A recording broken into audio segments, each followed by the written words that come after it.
Welcome back to Breakfast Central. Now let's look at the front pages of these papers. This morning we're joined by Public Affairs Analyst and the founder of the niche newspaper, Ikechukwu Amaechi. Good morning. Thank you very much for joining us. Morning, Mr. Amaechi. Thanks for joining us. Good morning, Olive. Good morning, Benga. The pleasure is mine. It's great to have you. Let's start with the Punch newspaper. I'll punch you with the punch, even though we are not into violence. Chaos, crisis in Lagos. DSS lawmakers bicker over daylight assembly invasion. Miranda refuses to resign. Obasa plots return. Aluta continua. Victoria Asata. GAC to meet Tinubu. Sanwo-Olu security changed. Eh? Wow. AU endorses Nigeria as AFCFTA, digital trade champion. AGF bars police from parading suspects. I thought we are still on this matter. Controversial singer Portable declared wanted for assaulting Ogun officials. Portable does know how to trend, really. Ex-Sky Bank chair Ayeni rejects ex-mistress daughter Wahala. Oshu Mayhem, ex-council chair, 6 others shot dead as Adeleke Oyetola's supporters war. Federal government plans 2.3 trillion naira electricity subsidy in 2025. As states project 3 trillion naira tax after reform bill's passage. That's all on the Punch. Let's move to the Nigerian Tribune. Okay, the Nigerian Tribune, we have chaos in Lagos Assembly. A lot of newspapers are having that as their headline. The writer says a DSS invasion of assembly premises, entering of chambers spark outrage. Lawmakers, assembly workers, indigents storm assembly, scuffle with security personnel. Late memo shows DSS was invited over need for enhanced security measures. Miranda against support sheds tears and confidence vote by 36 lawmakers.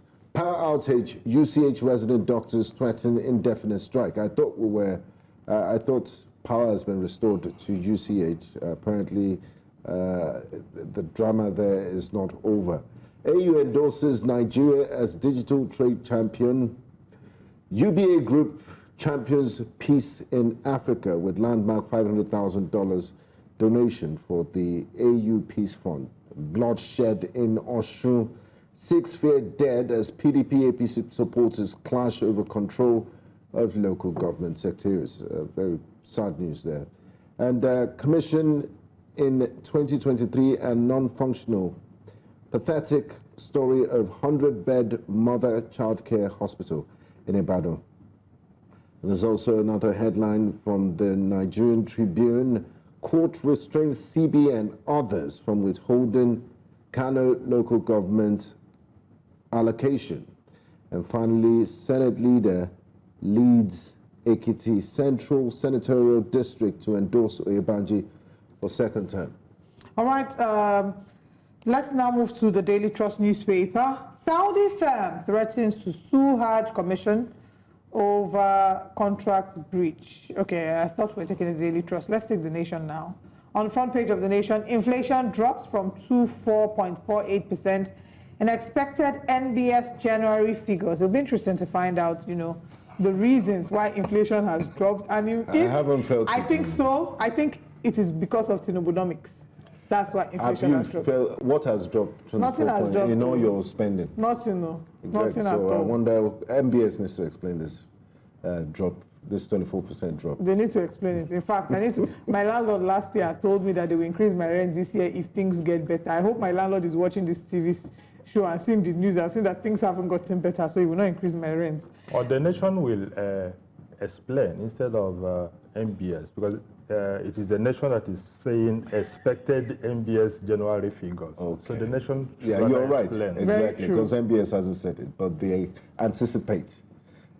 Okay. Yeah, and still on the Nation newspaper, I like this. I mean, I find this interesting. Lagos gets 8 commissioner of police in 7 years. Another CP was appointed yesterday. I wonder why there's such a revolving door around the commissioner of police in Lagos State. Is it for security reasons? Is it political?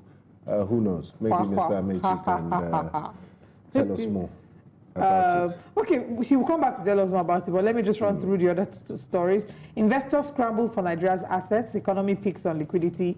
CEOs confident in economy. DSS presence at Lagos Assembly raises dust. Ogun promises IPP in 8 weeks. mayhem in Osun over control of councils. AU endorses Nigeria as, okay, we've taken this earlier. So let's start. I like the Nation newspaper. They put the good news, inflation drops, as the headline. Then they went to hide the scuffle in one corner, the Miranda drama. Oh, there's another one that we probably didn't take. Now fund to terminate loan for dropouts. Wow. Yeah, for the college dropouts. All right, we have one more. I think the Daily Trust as quickly as we can, and then we can get to Okay, Daily Trust, Saudi firm threatens to sue Hajj Commission over contract breach. And Amateku sends back 114 northerners from Ondo State, wondering if that's a Trump-like deportation within the borders of Nigeria, sending Nigerian citizens back to their home state.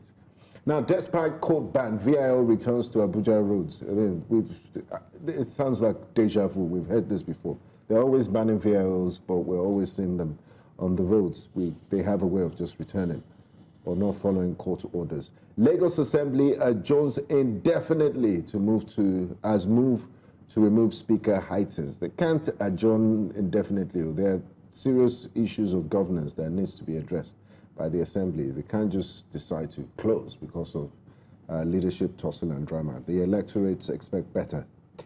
Manufacturing sector on its last breath, says Manufacturers Association of Nigeria. Do you even blame them? Yeah, rising cost of living, power, everything. But the Minister of Power has just promised more than a trillion naira subsidy for electricity. So they might benefit from that. Gunmen killed 19 in Benue. I thought Benue was beginning to see peace. It's very sad news. And Osun local government crisis, ex-council chair, others killed. Sad news there. Okay, that's all from the Daily Trust. Now let's begin to chew in and dissect the headlines from today. And we have the surgeon, journalistic surgeon, in-house to help us do this. Where do we start from, Olive? I don't know if you want him to refer to the Commissioner of Police question you had asked earlier. Yes, Lagos having their 8th Commissioner of Police in 7 years. Moshood replaces Ishola. He was asking if it's political or if it's a competence thing. Just basically asking what you think might be at play here. And why Lagos? Well, I can't say for sure. I think that's a question that needs to be answered by the Police Service Commission that is responsible for the appointment of police commissioners. But that said, 7 commissioners of police in 8 years in a particular state, and that state happens to be Lagos, I think there's more to it than competence and all that. It has, if you ask me, I think it has more to do with politics than anything else. And don't forget, that's the state of the president.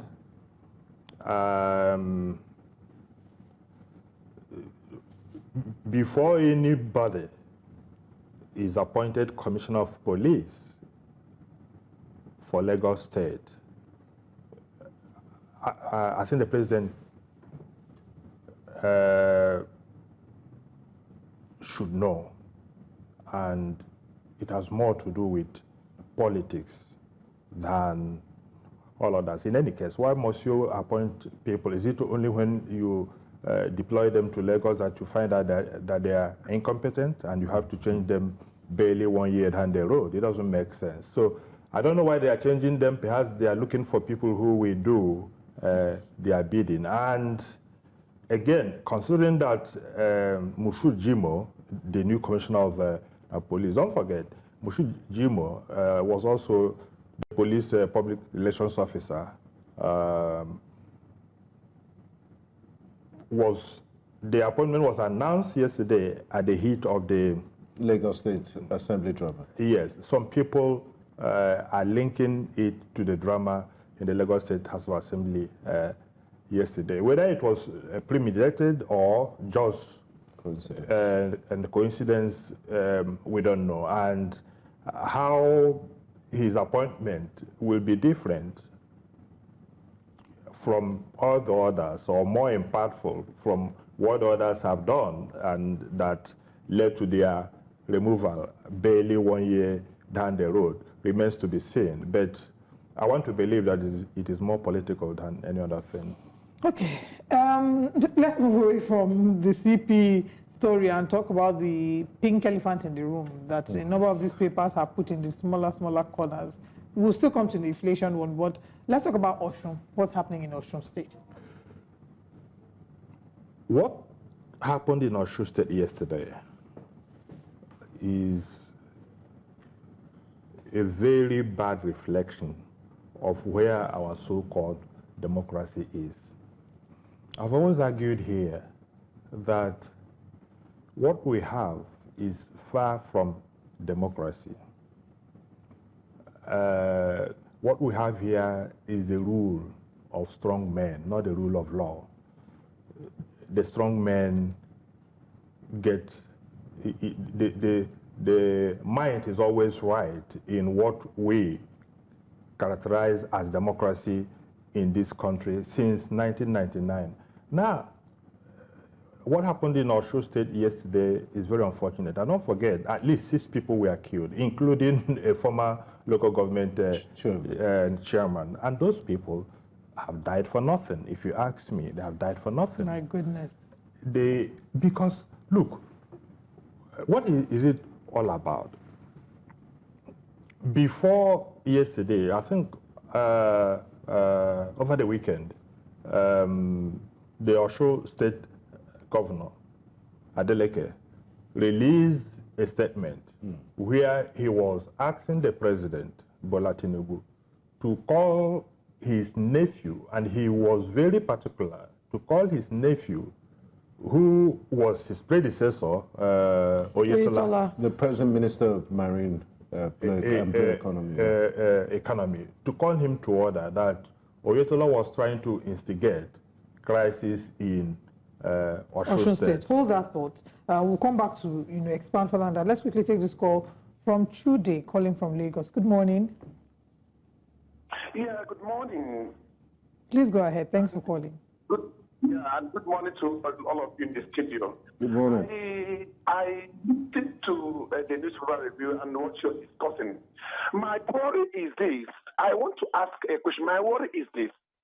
Why is it that everything happening in Lagos and Osun State is linked to Mr. President, has Mr. President's name in it?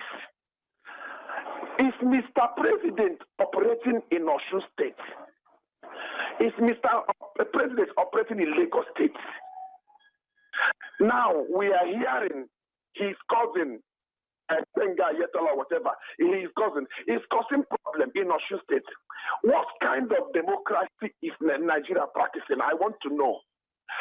Is Nigeria really practicing democracy? Are we in the family meeting?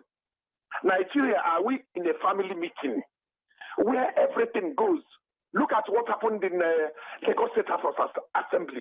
Why must Mr. President's name be linked to this kind of matters? That's my worry. Because what happened yesterday in Lagos is a dance of shame. What happened in Osun State is a dance of shame. And Mr. President is from Osun State or whatever. You can't understand. Thank you and God bless. I don't understand. Chude, you wanted to ask. I wanted to ask, exactly why he feels that they're linking the president to what's happening in the Assembly, Lagos State House of Assembly, as well as in Osun State. And those are the 2 stories the 2 big elephants in the room that the papers have reported. But you were speaking about the governor of Osun State putting out a message saying that the president should call his nephew to order. And I think after the mayhem yesterday, Adeleke also addressed the people of Osun, where he also reiterated all that. But you have to contextualize what is going on in Osun.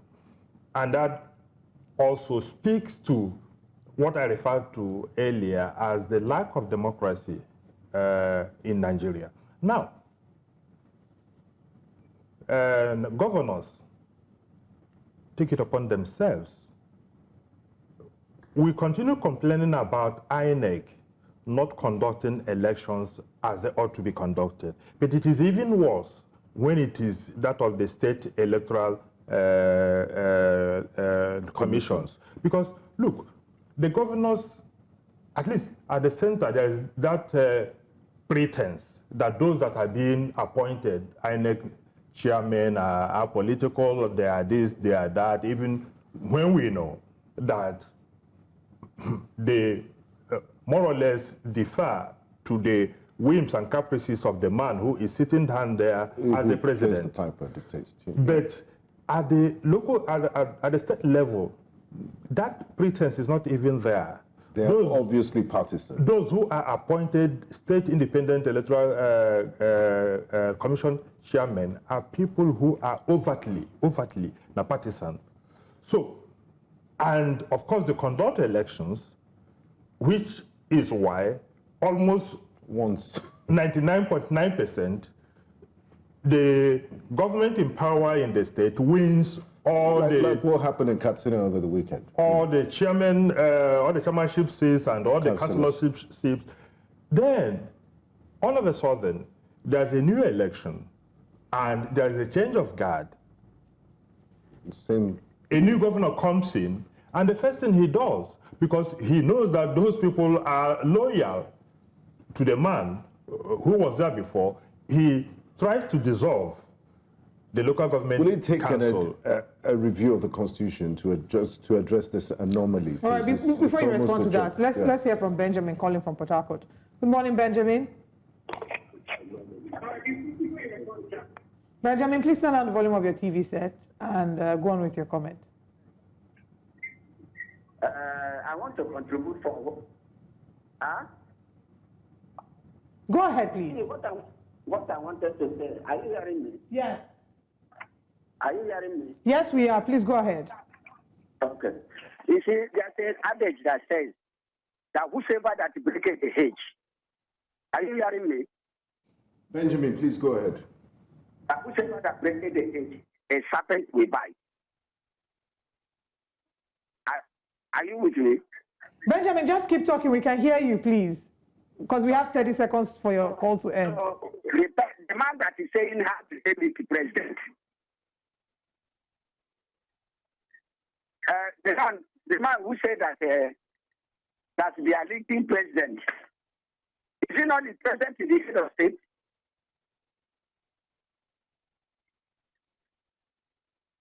Benjamin, thank you very much for your call and your contribution. I think I struggled a bit to hear what Benjamin's point was. I don't know if anybody got it. No, I didn't. Okay. I also didn't get the proverb. So, yeah, the point that I was trying to make is that a new governor comes in, and the first thing he does is to dissolve illegally, because these are people who were elected, and therefore you don't have the powers to unilaterally dissolve this thing, and the problem continues. And look, to answer your question of whether a constitutional amendment, all these things are in the Constitution. How many times are we going to tinker with the Constitution? So it's just the human beings that turn it on its head. It is the nature of the average Nigerian politician not to obey the rule of law. It is particularly the governors. Look, the Supreme Court the other day, Supreme Court is the highest court in the land, for crying out loud, said that the money due to local governments should be remitted directly to them from the Federation account. Go and find out how many months later what is happening. The state governors still control what comes to the local governments through FAC. And they seize the money and do practically nothing with it. And the grassroots, which the local government ought to serve, suffers. So we don't have democracy when people look. You don't kill, maim, and do all kinds of things to win election. And at the end of the day, you come out to say it is democracy. But why is it a do or die affair in this part? Are you not meant to serve? Is not by force. It's service. It's not there's no occupation called politician. You don't go, even those that study political science, you don't come out to be a politician. So why is it that in this part, in Nigeria, it's almost a do or die affair? Is it that political office is so attractive? But of course, you have answered it. Because that is the most lucrative business in town. It is politics. That's one business that you go into without a dime, and 2-3 years down the road, you become a billionaire. Go and find out. Even councillors in your state, people who were riding Okada the other day, they become councillors, people who were nothing, talks. They were brought in by state governors and, of course, made councillors. And by the time they finish 2-3 years down the road, they have houses everywhere. They are driving SUV. And not to talk about the governors. So there is no accountability, and politics is the quickest means to acquiring wealth, because they convert the patrimony of everybody into their personal pockets. And in most cases, there are no consequences for this. So people must kill. But it's not sustainable. It's an anomaly. And when do we stop this? Because you have generations that are coming up. What examples are you setting for young Nigerians? It is not getting any better. In fact, if you ask me, it has even gotten worse since 1999, because what has happened is that we now have state capture in totality. These guys are controlling everything. Before, look at how our so-called democracy has evolved since 1999. In 1999, when Obasanjo came in, but don't forget, I also need to say this, most of the problems we have today were also created by the Obasanjo administration, because Obasanjo had what it takes to really consolidate on democracy. He didn't do that. But even at that, the National Assembly, even the judiciary, had a measure of independence that they could control, do their own duties. Oversight duties. That was why Obasanjo's third term was killed. But progressively, we are now in a situation, particularly since APC came into power in 2015. In the first 4 years of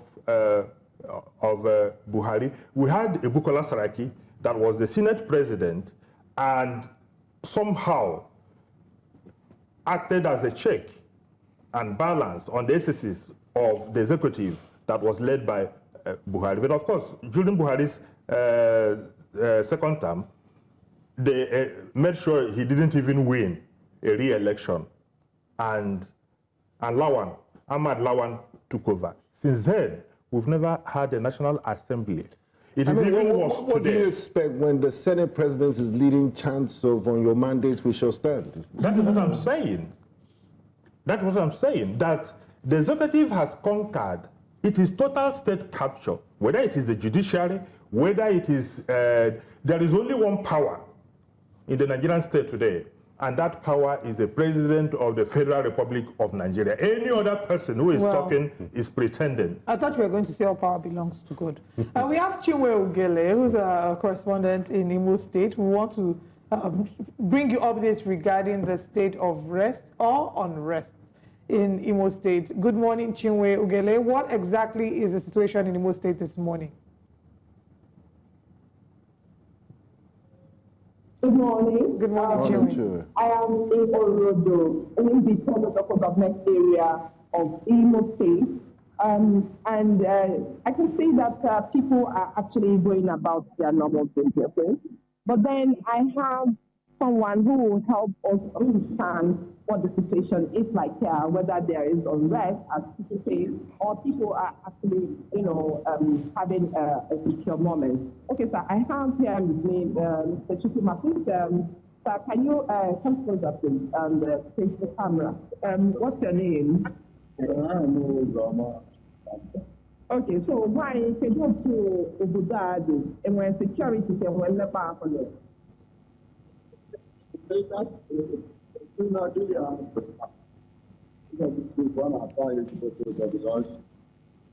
Killing here and there with the even that's the now the process of an hour.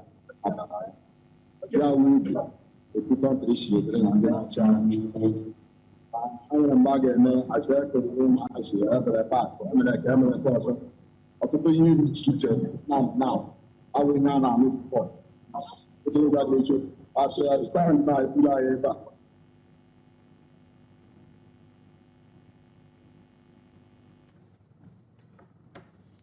All right. Unfortunately, there seems to be some network challenges there. Let's quickly, have you maybe shed some light on that. But I particularly want you to speak about Osun State because we're running out of time and the drama going on in Osun State.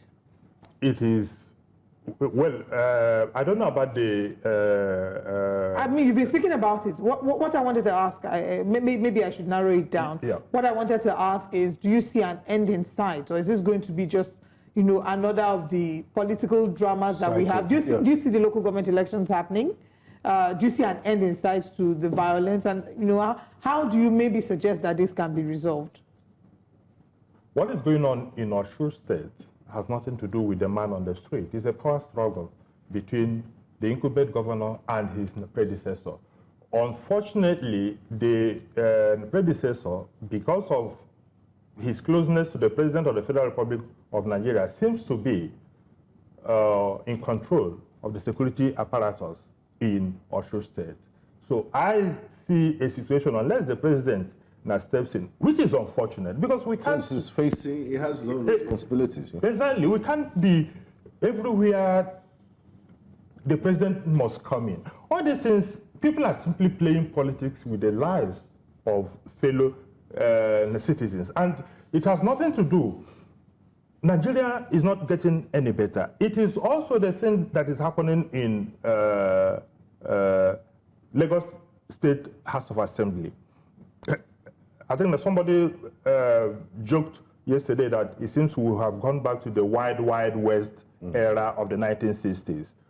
For crying out loud, in the Lagos State House of Assembly, there is Mudashiru Obasa, who was Speaker for 10 years. Now, the man was impeached by 36 members out of the 40 or so members of the State House of Assembly. And you say it was not constitutional. How? It said he wasn't present. How? The Constitution never said that the Speaker must be present before he is impeached. They also said they used the face mace because they hid the mace before he traveled. And see, that level of impunity. And yesterday, the office of the Speaker and all that, what is going on? Again, Obasa, on his own, cannot do what he's doing unless he has the powers, unless he has the support of the powers that be. Why do the people also not say, look, hold on, this political class, there are no more than 2,000 elected officers in the entire federation. We're 200 million people. Why did they get so into this drama that they forget governance? Nobody's even telling them that you need to stop this rubbish and get back to the work we elected you for. Why are we in the middle of the power struggle and tussle? Like you said, Osun State, Lagos State, Rivers State is, the ordinary masses picking sides with which political juggernaut. State capture, that is what happens when a state is captured in the interest of the powers that be. A state where might is right. A state where there is rule of man, rule of strong men. Obama said it is rule of strong men rather than the rule of law. That is what happens. In what we have is more or less a dictatorship rather than a democracy. In any case, Benga, go and find out these people in a situation where elections are rigged and the people are sure that whether you vote for them or not, they will come back to power. What now stops them? What makes the difference in a democracy is the realization that if you don't perform, if you don't come through for the people, 4 years, 5 years down the road, as the case may be, they will kick you out. But in a situation where you are guaranteed, some people are telling you that in 2027, whether you like it or not, that so-so person is coming back. In a country that's meant to be a democratic country. Exactly. I mean, so your votes don't matter. So why must the same person respect you? Because he does not need your vote now to come. It is that possibility of the power belonging to the people, and they are exercising it in such a way that they could call anybody who did not perform to order, that restrains politicians in other climes from doing what they should not do. But here, that restraining power which the people ought to exercise is not there. Right. So why would they respect you?